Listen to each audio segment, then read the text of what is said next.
Power star Pawan Kalyan mass action scenes తో పాటు comedy scenes లో కూడా సినీ ప్రియుల్ని ఫిదా చేస్తుంటాడు.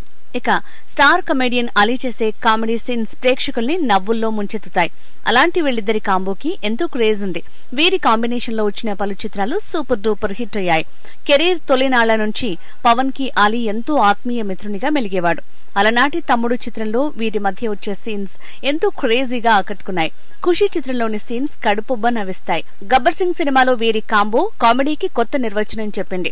అత్తారింటికి దారేది చిత్రంలో పవన్ అలీ ఆద్యంతం నవ్వులు విరబోయించారు.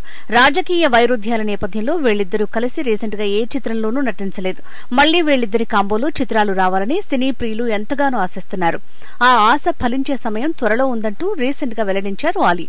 ఓ ప్రఖ్యాత టీవీ ఛానల్లో ప్రసారమవుతోన్న అలీతో సరదాగా ప్రోగ్రామ్ లో ఈ విషయాన్ని స్పష్టం చేశారు అలీ. గబ్బర్ సింగ్ చిత్రాన్ని డైరెక్ట్ చేసిన హరీష్ శంకర్ పవన్ తో భవదీయుడు భగత్ సింగ్ చిత్రాన్ని రూపొందించనున్నాడు. ఈ చిత్రంలో పవన్ కళ్యాణ్ తో కలిసి అలీ నటించే అవకాశం ఉంది. చాన్నాళ్ల తర్వాత వీళ్ల కాంబోలో క్రేజీ కామెడీని ఎంజాయ్ చేయొచ్చంటున్నారు సినీ ప్రియులు.